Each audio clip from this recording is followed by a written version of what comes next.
Good morning, everyone. Welcome to the regularly scheduled meeting of the Board of Public Works for today, Monday, June 27th, 2016. Commissioner Davis, James, Repenning, and Jacinto are present. President James, we have a quorum. May we start with Bureau introductions, please, starting with Bureau of Contract Administration. Good morning, Chris Smith, Bureau of Contract Administration. Good morning, Tim Dafera, Bureau of Sanitation. Good morning, Maria Martin, Bureau of Engineering. Good morning, Hugh Lee with the Bureau of Street Services. Good morning, Ruben Flamenco, Bureau of Street Lighting. Good morning, Ted Jordan, Public Works General Counsel. Fernando Campos, Executive Officer. President James, we do not have any speaker cards under General Public Comment. We do not have any commentary under Neighborhood Council Comments. We did receive a speaker card on item number 7 for today's agenda. Okay, thank you. We'll close General Public Comment as well as the Neighborhood Council section of comments. Our first item of business, the approval of the meeting minutes from the meeting of Monday, June 6, 2016. Is there a second to my motion to approve those meeting minutes by Commissioner Repenning? Any objection? Without objection, we'll approve those meeting minutes. A couple of administrative items we'll start with. Agenda item number 13.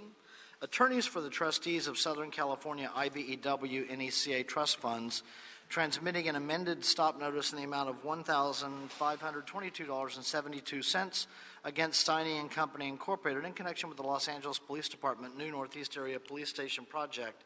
This amended stop notice decreases the amount of the original stop notice from $30,252.52 to $1,522.72.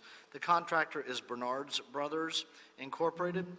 Is there a second to my motion that we receive agenda item number 13 as amended forthwith by Commissioner Repenning? Any objection? Without objection, we will do so. Agenda item number 12, specifications have been submitted for board adoption and authorization to advertise for the invitation of bids in council district, well, the project is in council districts 4 and 13. Secondary sewer renewal program, Melrose Avenue and Wilton Place. The estimate is $3,083,600. The bid receipt date is Wednesday, August 10th, 2016. Is there a second to my motion that we adopt agenda item number 12 forthwith by Commissioner Jacinto? Any objection? Without objection, we will do so. Agenda item number 1. Bureau of Engineering for Council District 11, recommending that the board authorize the city engineer to issue the task for solicitation number 27 to SOMAS from the pre-qualified on-call consultants list to provide a project report and environmental documentation services for the Lincoln Bridge Multimodal Improvement Project with a budget authority of $1,287,856, not including contingency. Sean?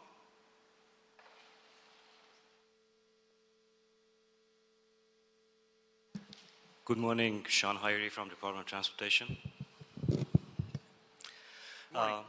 This project is a bridge widening project along Lincoln Boulevard over Bayona Creek and also a bridge widening on Culver over Lincoln Boulevard.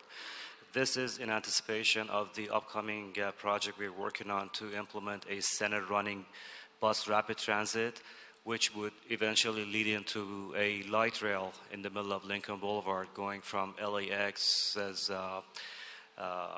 ITF, which is the Intermodal Transportation Facility, to somehow connect with the Expo line. Now, the second leg of this project is very long term, but we're first working on the center running bus rapid transit.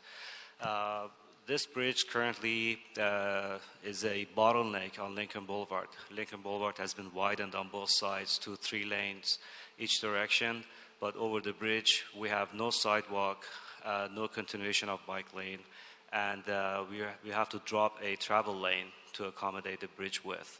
So with this project, we are going to widen the bridge to have 3 lanes in each direction, a sidewalk, and a bike lane to create the connectivity of bike facilities to Bayona Creek. Eventually, the center of this bridge will be wide enough to accommodate a bus rapid transit or a light rail in the future. Okay, thank you. Any questions regarding agenda item number 1? And I would add just my thanks on number 1 regarding the explanation of the follow-up with the additional firms in connection with the outreach for the task order solicitation. Any questions on number 1? Commissioner Jacinto's made a motion that we adopt agenda item number 1, seconded by Commissioner Davis. Any objection? Without objection, we will adopt agenda item number 1. Any issue sending it forthwith? We'll send number 1 forthwith. Thank you. Thank you very much. Agenda item number 2, Bureau of Sanitation and Contract Administration, recommending that the board authorize the Bureau of Sanitation to exercise a 3-year renewal option contained in a personal services contract between the City of Los Angeles and On-Site Truck Washing Incorporated for the mobile washing services for the Bureau of Sanitation's solid resources collection fleet. All terms and conditions shall remain in effect. The total contract cost ceiling remains unchanged at $1,200,000. Raymond Rosati? Yes. Good morning, everyone. My name is Raymond Sadi, and as you mentioned, I'm here to request the exercise of 3-year renewal option for the contract with on-site mobile truck washing for mobile fleet washing services. Sanitation has over 700 heavy-duty refuse collection vehicles for the management of solid resources. These collection vehicles must be maintained in clean condition to prevent regulatory citations or the public complaints. The vehicles are maintained and operated in 6 collection yards throughout the city of LA, and 3 of these collection yards do not have automated washing facilities. They're located in the West LA, North Central, and Harbor collection yards. Since these 3 collection yards do not have automated truck washing facilities, we have established a personal service contract to provide bi-weekly washing services of the trucks, and in addition, the contractor serves as a backup washing services to the remaining collection yards that do have automated washing facilities when they are inoperable. The renewal term will provide continued mobile washing services for 3 additional years. All terms and conditions remain in effect and unchanged, with the total contract cost ceiling unchanged at $1.2 million. There's no impact to general fund resulting from exercising this renewal option. And in summary, we are here today to request the Board of Public Works to approve the exercise of 3-year renewal option and request that this item be approved forthwith. Thank you. Any questions of Mr. Rosati in connection with agenda item number 2? Any questions on number 2? I don't have any questions on number 2. Is there a motion on number 2 by Commissioner Repenning? I'll second it along with Commissioner Jacinto. Any objection? Without objection, we'll adopt agenda item number 2. Any issues sending it forthwith? We'll send number 2 forthwith. Thank you, sir. Thank you. Agenda item number 3.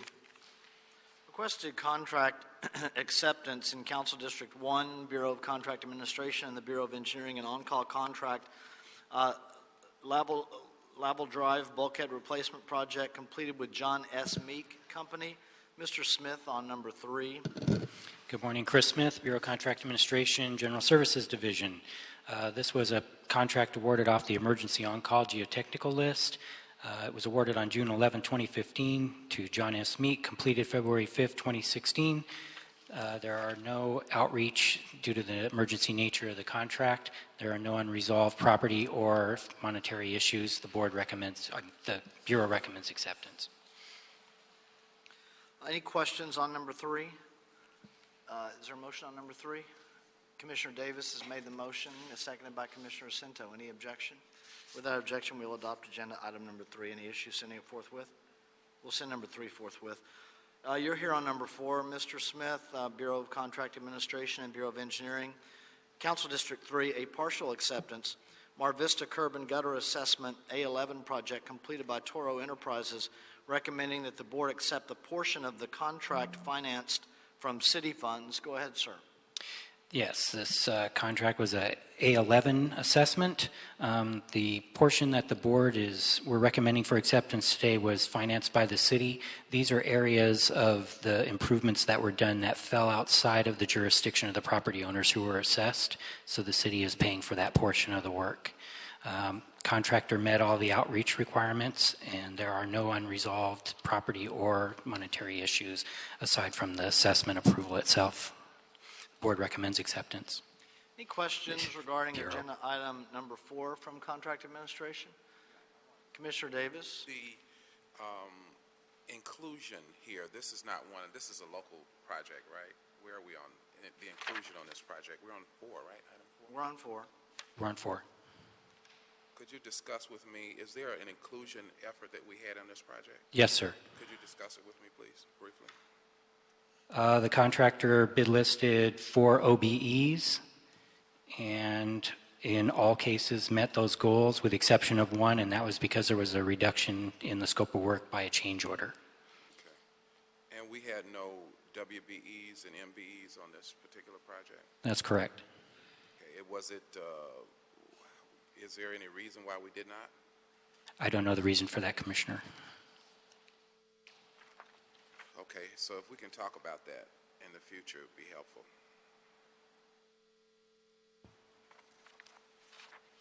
Assuming we didn't have a discussion about it at the time that the contract was awarded back in 2015. I don't know. All right. Anything else, Commissioner Davis? That's it. Any problem accepting the contract? I'll make a motion that we accept the contract for the amount financed from city funds. Is there a second? Seconded by Commissioner Jacinto. Any objection? Without objection, we'll adopt agenda item number 4. Any issue sending it forthwith? We'll send number 4 forthwith. Agenda item number 5, requested contract acceptance, Bureau of Contract Administration and Engineering for Council Districts 1 and 14, secondary sewer renewal program, Griffin Avenue and Avenue 43 and Lewis Street and Salem Lane project completed by Perkison Company. Mr. Smith on number 5.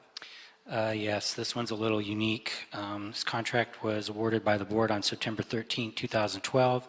The construction was completed on March 10, 2014 by Perkison Company. During the course of this contract and several others with this company, the company essentially went out of business, and the surety company came in and financed their completion of this job. As a result of that, they no longer have a valid license. They've basically closed up shop. We were not able to verify any of their participation. We were able to verify some of their participation, but not all, because they didn't have the paperwork to verify it. Same goes for the PLA requirements. They fell short of it, but basically they're not in business anymore.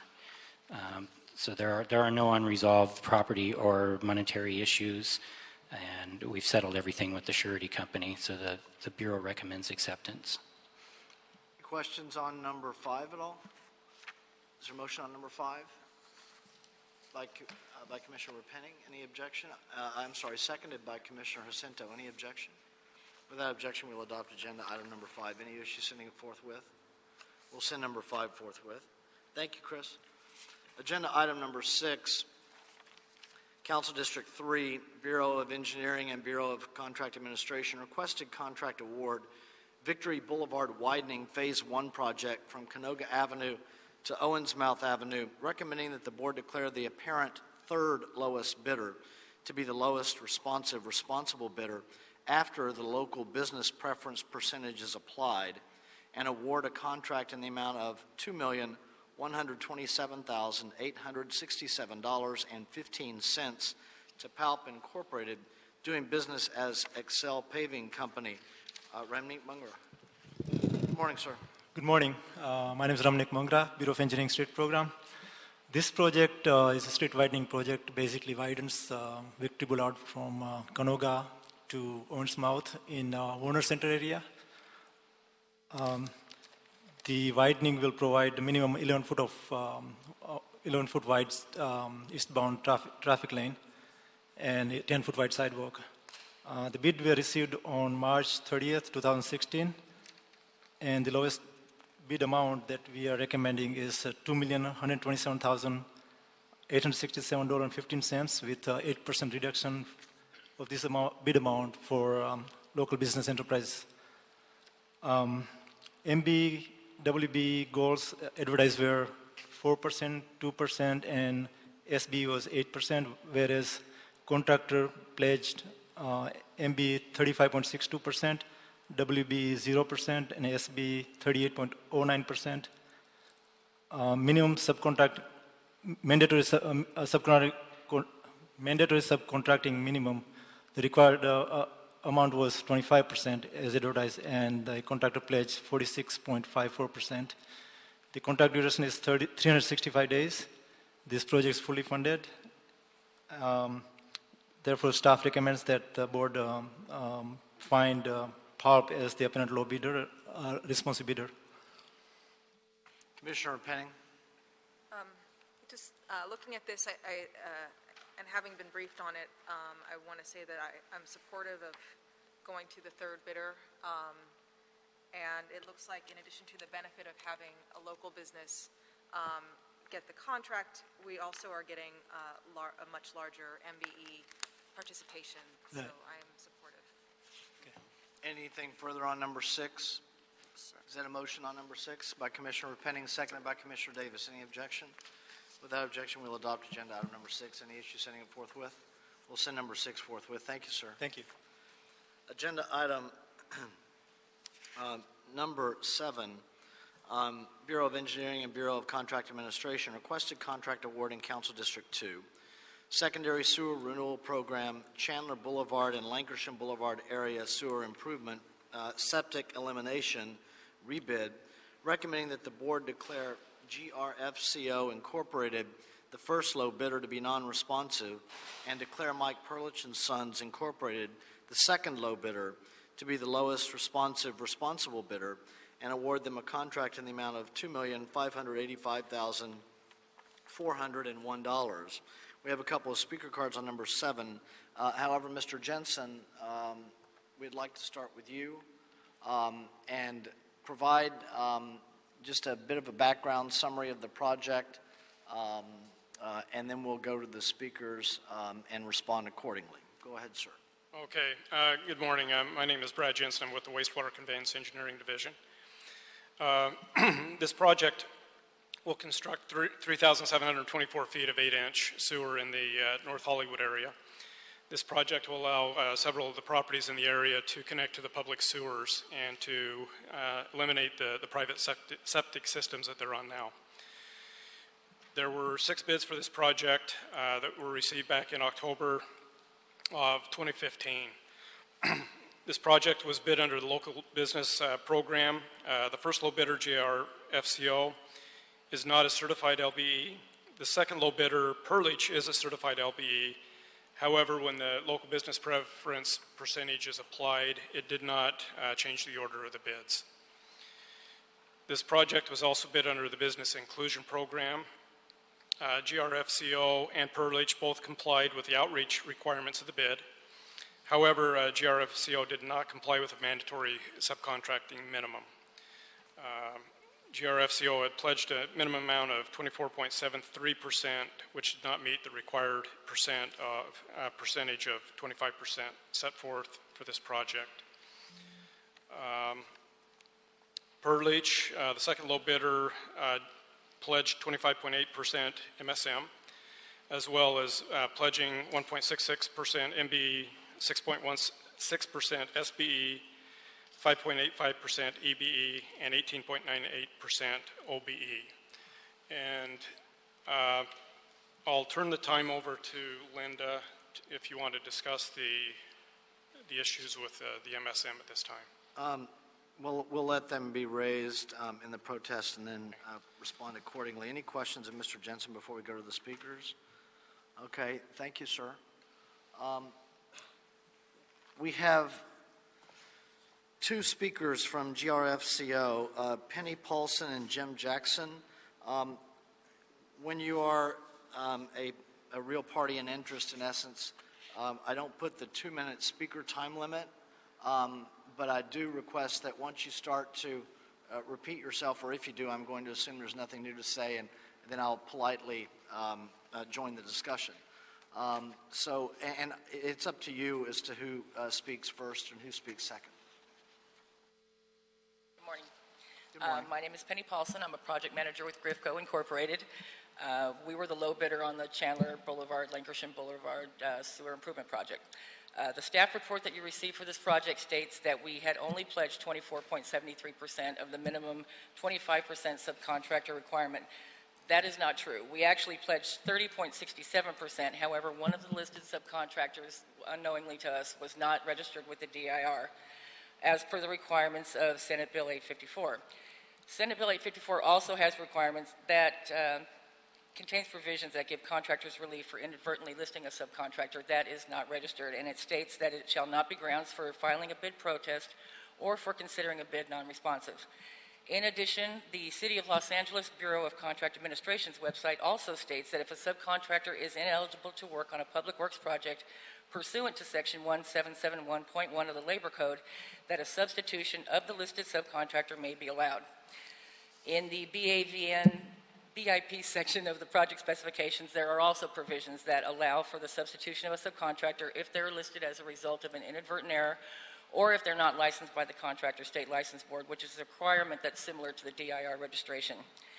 In the notice that we received from the City of Los Angeles that there was going to be a recommendation to award the project to the second low bidder, the case of Valley Crest Landscape versus City Council was cited as case precedence.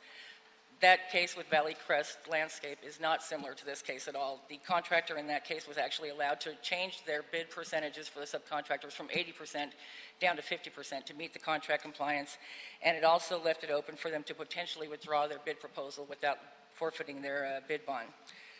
Upon discovering that a listed subcontractor was not registered with the DIR, both myself and John Pattison with the BAVN attempted to reach someone at the DIR by phone and by email with no success. We got no response to our inquiries, so we decided that that would not be the way to go. We were looking to substitute the contractor.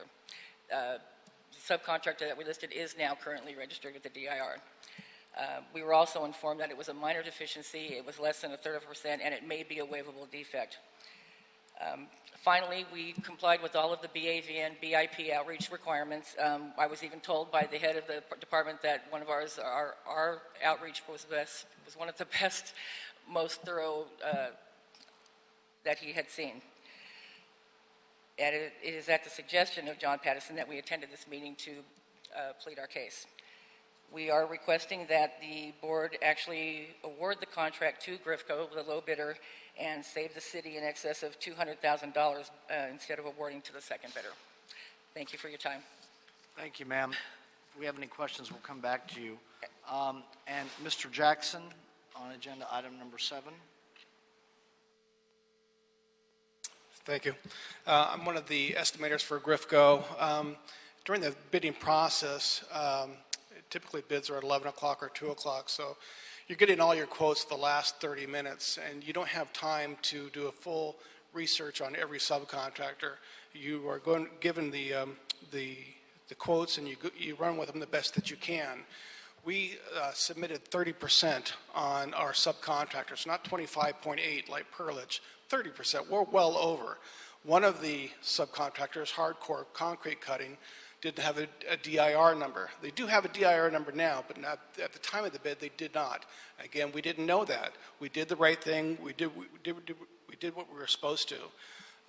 There's a law that protects contractors from getting erroneous information. That law allows you to do a substitute.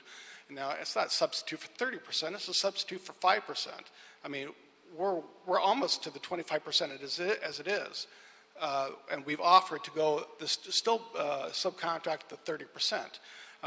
But again, things are not as we wish they were.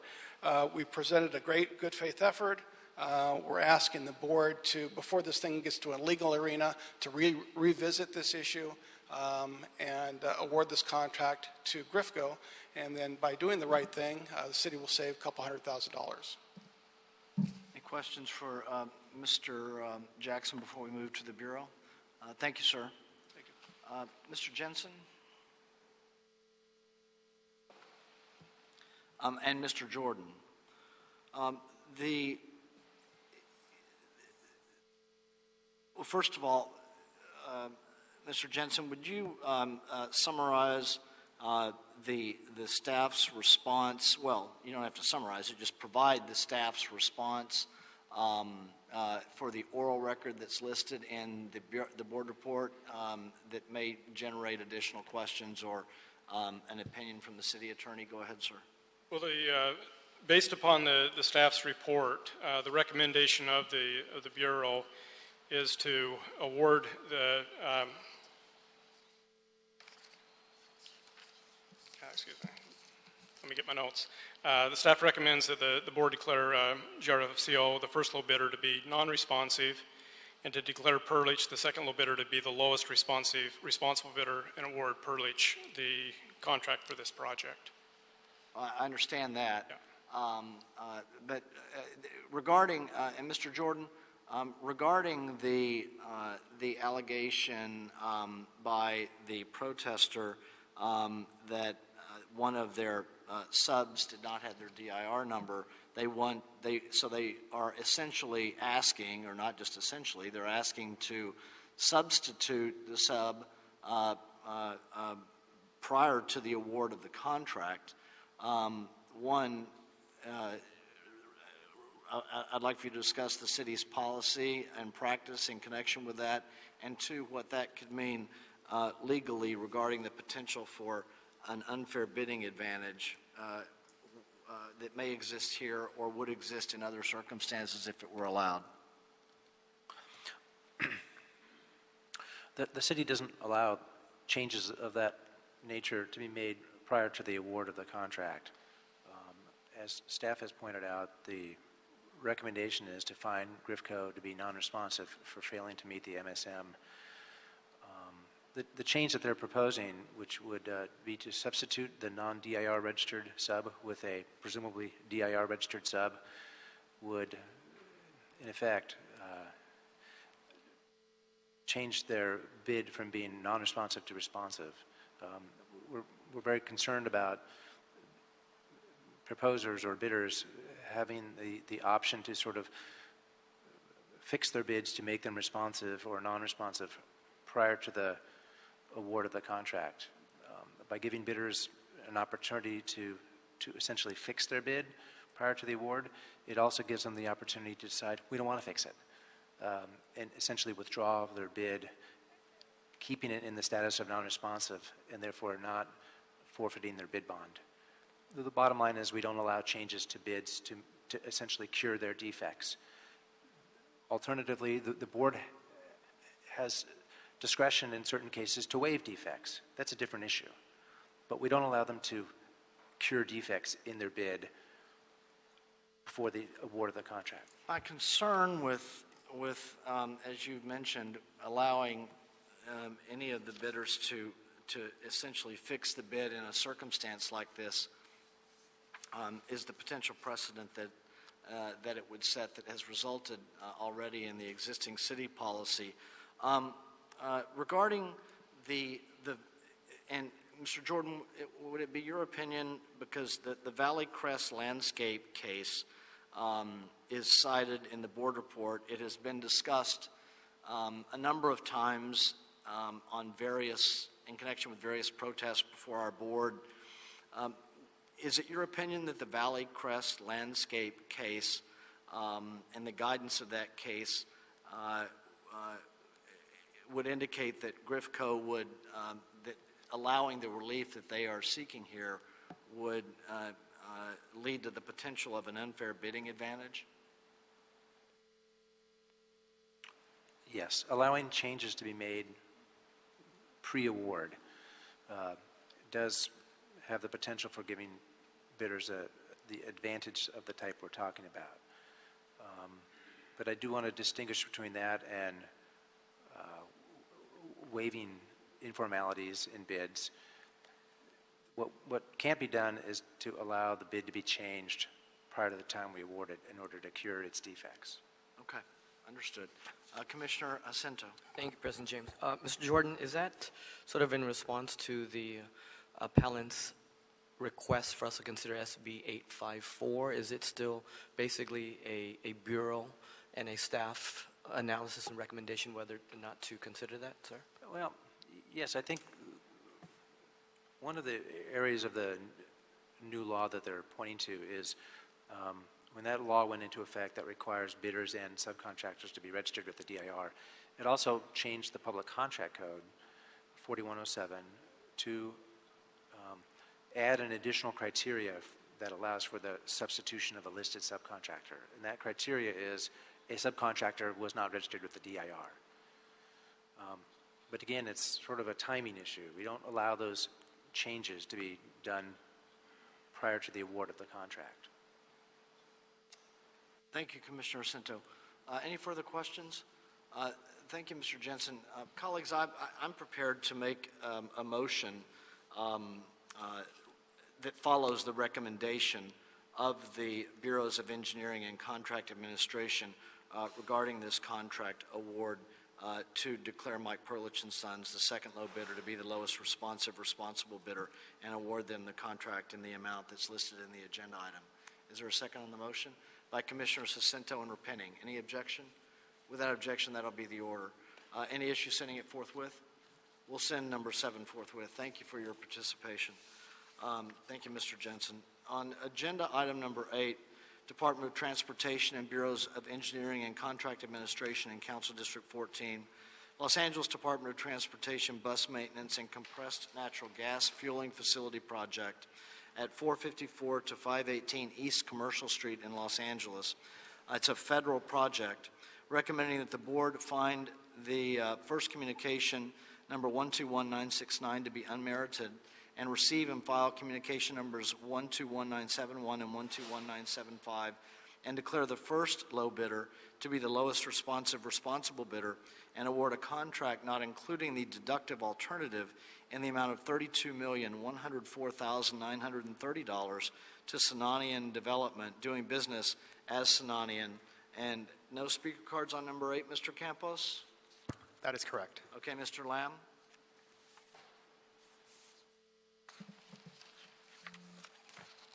Good morning, Commissioners. My name is Gary Lamb from the Bureau of Engineering Architectural Division.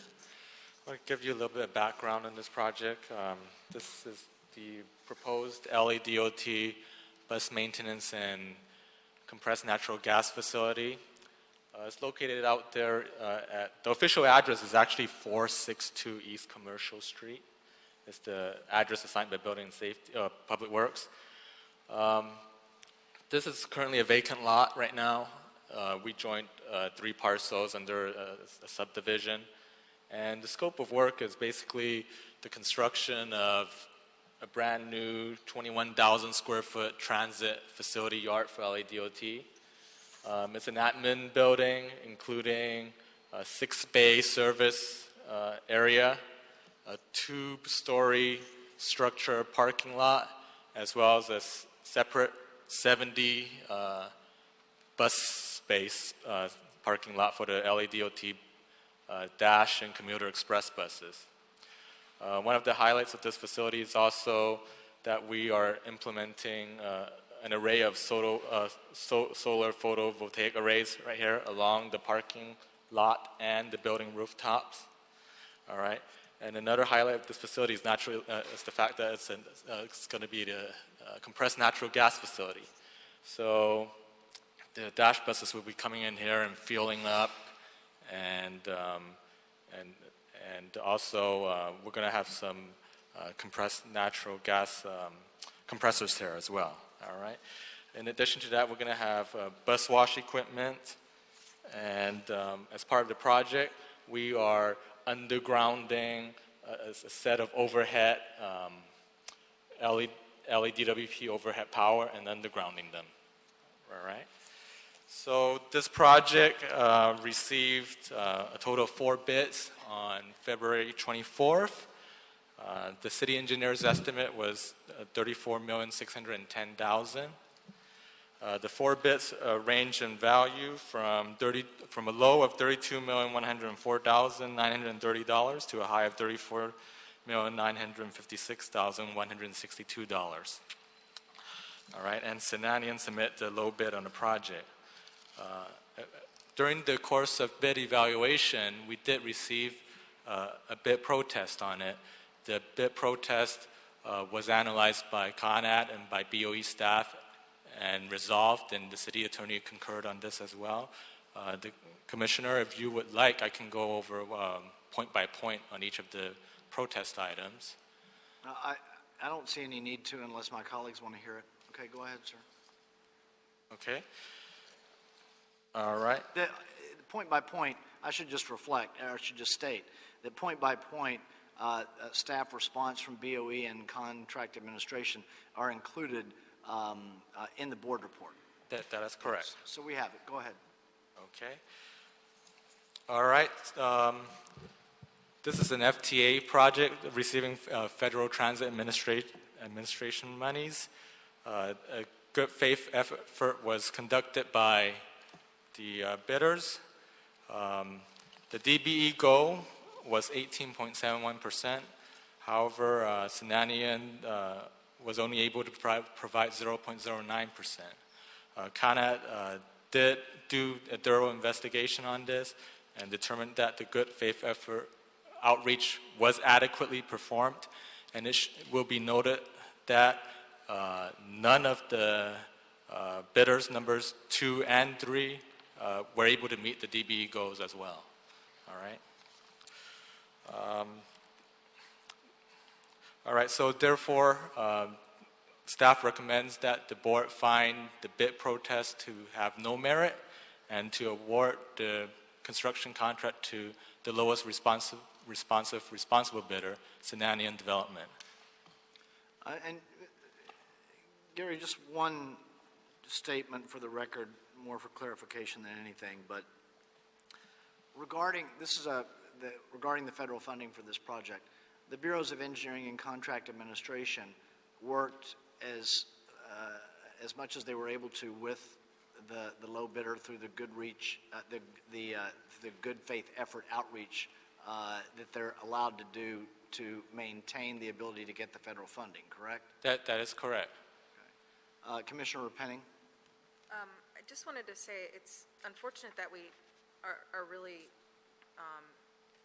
falling so short of the DBE goal. I mean, I hear what you're saying, that they did meet our outreach requirements, but on a $32 million contract for construction, which, you know, is not specialized, it's the type of work that we should be able to incorporate a more diverse level of participation. So just wanted to go on record. Yes, well, we do acknowledge that. In fact, the LADOT did come to us with those same comments. So we will be working with the contractor during the course of construction. If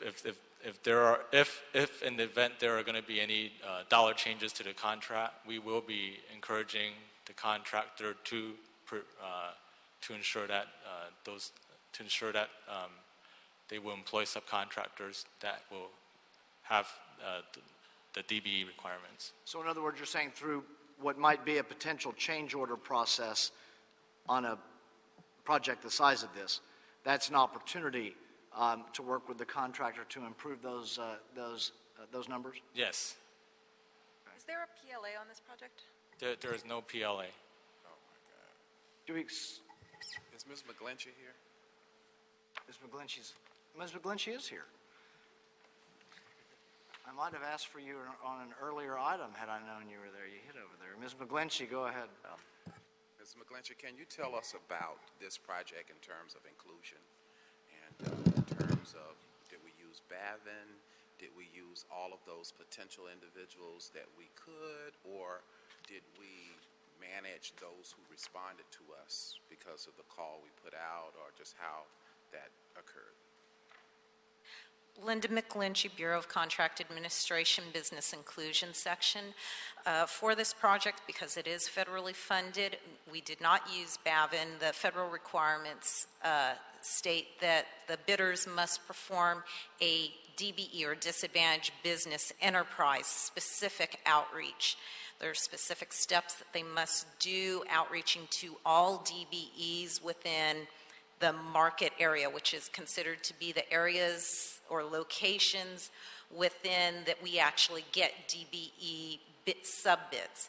So that can range from far greater than the LA area. I can tell you that Sinanian did an extensive DBE outreach, which staff had to analyze. They outreached to, I want to say, well over 100 DBE potential subcontractors. They truly made an effort to meet the requirements. It just wasn't forthcoming on this particular project. Okay, thank you. Thank you, Commissioner Davis. Anything further? Commissioner Centel. Thank you. I just would request, and I join Commissioner Penning in the disappointment and Commissioner Davis in the disappointment. for the lack, despite the outreach. Could we get a report, a follow-up on this in terms of how, with the change orders, if there's any changes, any opportunities? I think we would want to put that in front of the prime and tell them to get it.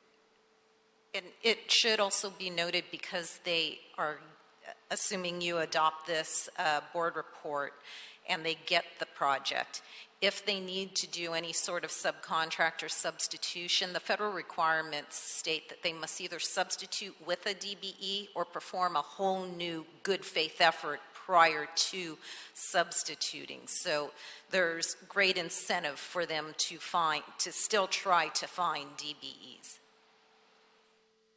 Thank you, Commissioner Jacinto. Anything further?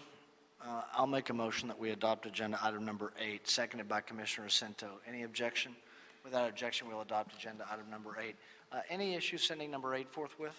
We'll send number 8 forthwith. Thank you, Mr. Lamb. Thank you. Agenda item number 9, Bureau of Street Services, Bureau of Engineering and Street Lighting, on a policy request, the Crenshaw Boulevard Streetscape Plan, recommending that the board approve and adopt the Crenshaw Boulevard Streetscape Plan as the master plan for future streetscape improvements along Crenshaw Boulevard between the Interstate 10 Freeway and 79th Street.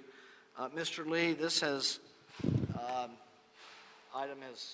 document has circulated itself around the city for some time. I would just note, for the record, it's been approved by the Cultural Affairs Commission on May 21, 2015, and approved by the City Planning Commission on September 10th, 2015. Go ahead, sir. Yes, good morning, Mr. President. I think we're the final stop. We're the final stop, at least before the council, perhaps? Yes. Okay, go ahead. As you have correctly described, this set of plans has been at the city for a while, going through a lot of reviews from various city departments. This does represent the culmination of many community meetings, a lot of collaboration with city departments as well as the council districts 8 and 10. So what we have here is, you may describe as an inspirational document, so that it hopes to unify what not only the city but also private development along the Crenshaw corridor to create a unified look, one that not only just unifies it, but also there's a lot of discussion here into making sure that that vision becomes sustainable and it's well maintained for the future. So on behalf of the three bureaus that closely review this, the Bureau of Street Lighting, Bureau of Engineering, and Street Services, we do recommend adoption of this document to create that vision so that everybody is fully aware of what the city would desire to have on Crenshaw Boulevard. And just the last word on this thing is a lot of this is with significant work and participation from the city planning department. So. Commissioner Davis. We work directly with both the 8th and the 9th council districts as well in terms of this document? Yes. Okay. Commissioner Jacinto. Thank you. Hugh, thank you for this. This is great. This is important for sustainability and for uplifting our entire city. The streetscape plan does not commit funding per se. Right? No, it doesn't. It's just prescribed, and that piecemeal or certain sections will be pursued funding and to be able to realize projects, correct? Yes, so this serves to create the vision, create the target that everybody in that corridor should be subscribing towards. Okay, but that provides unifying that everybody should be, when they want to do projects, should be following this prescribed vision. Correct. Okay, thank you. Thank you, Commissioner Jacinto. Commissioner Penning. So there's no specific funding attached to this plan right now? No, there isn't. Okay. Yeah. Is there thinking in the future about what may come up that would Well, help implement I guess the strategy is that once we have a document that has been reviewed that extensively by all the stakeholders, that any development will be somewhat, it would be a given that things will go better for them if they follow the plan. Let me just put it that way. Okay. So this means if they followed this plan, they already had a kind of a quasi-approval from Cultural Affairs, from Planning, BOE, Street Services, et cetera, and obviously the community in that area. So. And all the right-of-way changes that have already been made through Metro or are being made, Yes, Metro is also one of the stakeholders in this development. And to that point, a bit, Commissioner Penning, I would just note for the record, as in the board report, that this does not require retroactive application for things that are already in the permitting process, correct? Yes. Okay. And also, I would note that once this is adopted, it will be incorporated into Navigate LA? Yes, it would be. Okay. Commissioner Penning? Okay. Anything further, colleagues? By a motion by Commissioners Davis and Jacinto to adopt the streetscape plan, I'll second it along with Commissioner Penning, so that will be the order without objection. Any issue sending it forthwith? We'll send it forthwith. Thank you, everyone, for your months and months of work and collaboration on this and getting it here today. We appreciate it. Agenda item number 10. A motion from the Bureau of Engineering for Council District 14 recommending that the board authorize the adjustments of project funding in connection with the 6th Street Viaduct Replacement Project. John Koo? So we're just getting our funding in order? Sounds That's like correct. an accounting motion. Go ahead, sir. Good morning, John Koo with the Bureau of Engineering, 6th Street Viaduct Division. This motion seeks your approval to amend the funding summary for the T.Y. Lin CM contract previously approved by the board. There is no change to the scope of work or the amount of the task order, which was for $5 million. $408,000 is proposed to be funded currently from the right-of-way phase to align with the scope of work from that phase. And another $102,000 is proposed to be funded from the additional MICLA construction funds for the viaduct in relation to the early submittal review effort.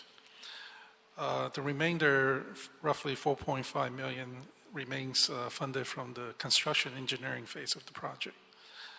This concludes my report. Happy to answer any questions. Any questions at all on agenda item number 10? I don't have a question. I'll make a motion that we adopt number 10. Is there a second on it? By Commissioners Penning and Davis, any objection? Without objection, we'll adopt it. Thank you, sir. Any problem sending number 10 forthwith? We'll send number 10 forthwith. Agenda item 11, the Bureau of Engineering is recommending that the board authorize the city engineer to amend task number 24 to HDR from the pre-qualified on-call civil engineering consultants list to add $200,000 for a total authorized budget of $2,600,000 in connection with the sidewalk repair program. The funds for the additional authority are available in Fund number 57F, Department number 50. The appropriation unit number is 50MVAV. Mr. Nelson, on agenda item number 11. Carl Nelson, Bureau of Engineering, Sidewalk Repair Program. Alice Kim, Bureau of Engineering with the Sidewalk Repair Program. Okay. Commissioners, good morning. I think I'm going to skip to my lessons learned before the content of the staff report. The lessons learned is always start the hiring process for your consultant support earlier than you think is even possible, because that's what happened in this situation, and that's why I had to bring this motion before you to request additional authority for compensation for HDR engineering to provide engineering engineering program management support to the sidewalk repair program. The HDR operated by task number 24, and there were two components to task number 24, an initial authority in the amount of $800,000 and then a continuation authority for an additional $1.6 million for a total of $2.4. And the expectation was that we would be able to move from task 24 to a longer term task, number 28. And we thought that we would bring that before the board in January of this year, 2016. But it didn't happen that way. One thing that happened in January was that the city attorney published the settlement agreement for the Willits lawsuit, and that caused the staff, Ms. Kim, to have to go back and to continue negotiations with HDR to modify the services to be provided in task number 28 to match the requirements of the settlement agreement. So the consequence of that was that the matter to hire HDR for continuation services didn't come back to the board until April. And of course, the board, we appreciated that you approved that continuation by task number 28, and if the number of days it took to issue a notice to proceed happened on May 11th. And we ran out of authority under the 2.4 million on April 18th. So there is a gap between the 18th of April to May 10th. And that's the matter before you today, is that we are requesting by motion a addition of authority to be able to compensate HDR for that gap period. And staff apologizes tremendously because we never want to bring a matter to board for authority for something that's already happened. It is our deepest apologies, and we never want to do that. So apologies from staff to the board. Okay, well, thank you for the explanation, Carl. Commissioner Cinto? Thank you, Carl, and Alice, thank you for the report. HDR, they've been doing great work with us. They've been sitting in on those bi-weekly meetings for the sidewalk repair, and so I think that they provide a very important service to our Willett settlement and our work moving forward too, so I support this. Thank you. Anything further? Is there a motion on agenda item number 11 by Commissioner Cinto, seconded by Commissioner Davis? Any objection? Without objection, we'll adopt agenda item number 11. Any problem sending it forthwith? We'll send number 11 forthwith. Thank you. Mr. Campos, have we cleared the desk? Yes, you have. Then we are adjourned. Thank you, everyone.